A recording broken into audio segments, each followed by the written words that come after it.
മന്ത്രി GR അനിൽ നമ്മോടൊപ്പം ചേരുന്നുണ്ട്.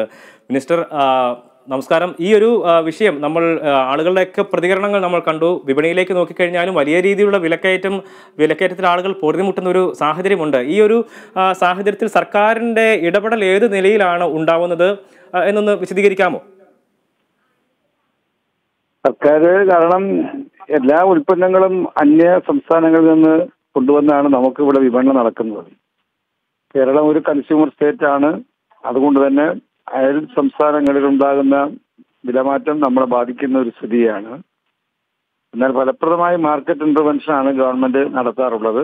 ഇപ്പോഴും അത് കൃത്യമായി നിത്യോപയോഗ സാധനങ്ങൾക്ക് വലിയ തോതിൽ വിലവർദ്ധനവ് ബാധിക്കാതിരിക്കാൻ കഴിയുന്ന തരത്തിൽ സപ്ലൈകോ ഔട്ട്ലെറ്റുകളാണെങ്കിലും അതുപോലെ കൺസ്യൂമർ സ്റ്റോറുകളാണെങ്കിലും അതുപോലെ തന്നെ നമ്മുടെ കൃഷി വകുപ്പിന്റെ നിയന്ത്രണത്തിലുള്ള ഹോർട്ടി കോർപ്പറേഷൻ അടക്കമുള്ള പൊതുമേഖലാ സ്ഥാപനങ്ങൾ പരമാവധി ഉൽപ്പന്നങ്ങൾ ന്യായവിലയ്ക്ക് ആളുകൾക്ക് കൊടുക്കാനുള്ള വലിയ പരിശ്രമമാണ് നടത്തി വരുന്നത്. 2016 വിലയ്ക്ക് 13 ഉൽപ്പന്നങ്ങൾ സപ്ലൈകോ ഔട്ട്ലെറ്റിൽ ഇന്നും വിതരണം ചെയ്യുകയാണ്.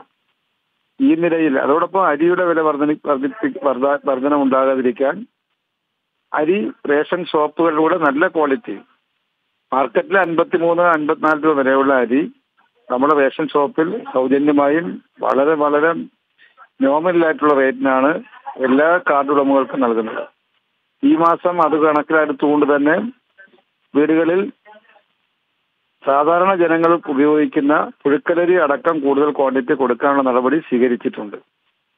ഈ നിലയിലെല്ലാമുള്ള ഇടപെടലുകൾ, അതുപോലെ പൂഴ്ത്തിവയ്പും കൃത്രിമമായി വില വർദ്ധിപ്പിക്കാനും ശ്രമിക്കുന്ന സാഹചര്യങ്ങൾ മനസ്സിലാക്കാനും അവിടെ പൊതു കമ്പോളങ്ങളിൽ കളക്ടർ അടക്കമുള്ള ഉദ്യോഗസ്ഥരുടെ സ്ക്വാഡുകൾ അത്തരം അവസ്ഥയിലേക്ക് പോകാതിരിക്കാനുള്ള ഇടപെടൽ നടത്തുന്നുണ്ട്. ഈ നിലയിൽ മാർക്കറ്റ് ഇന്റർവെൻഷനും കൃത്രിമ വിലവർദ്ധനവും ഉണ്ടാകാതിരിക്കാനുള്ള നടപടികൾ ഗവൺമെന്റ് ഫലപ്രദമായി സ്വീകരിച്ചു വരികയാണ്.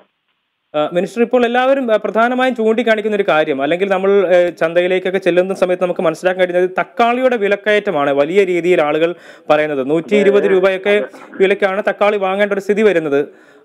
ആ ഒരു വിഷയം അങ്ങയുടെ ശ്രദ്ധയിൽപ്പെട്ടിട്ടുണ്ടാകുമല്ലോ. കൃഷി വകുപ്പിന്റെ ഹോർട്ടി കോർപ്പറേഷൻ ഫലപ്രദമായി അന്യ സംസ്ഥാനങ്ങൾ, തൊട്ടയൽ സംസ്ഥാനങ്ങളിൽ പോയി ഉൽപ്പന്നങ്ങൾ ശേഖരിച്ച് ഇവിടെ മിതമായ വിലയ്ക്ക് അവരുടെ ഔട്ട്ലെറ്റിലൂടെ കൊടുക്കാനുള്ള നടപടി സ്വീകരിച്ചിട്ടുണ്ട്.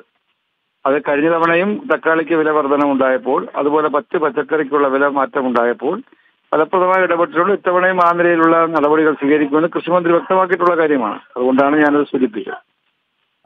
ഒപ്പം തന്നെ നമുക്കിപ്പോൾ ഒരു ഓണത്തിന്റെയൊക്കെ ഒരു സീസണൊക്കെ ആണല്ലോ വരാൻ പോകുന്നത്. അപ്പോൾ കൂടുതൽ ഇടപെടൽ സർക്കാരിന്റെ ഭാഗത്തു നിന്നും ഈ ഒരു വിഷയത്തിൽ പ്രതീക്ഷിക്കാമോ?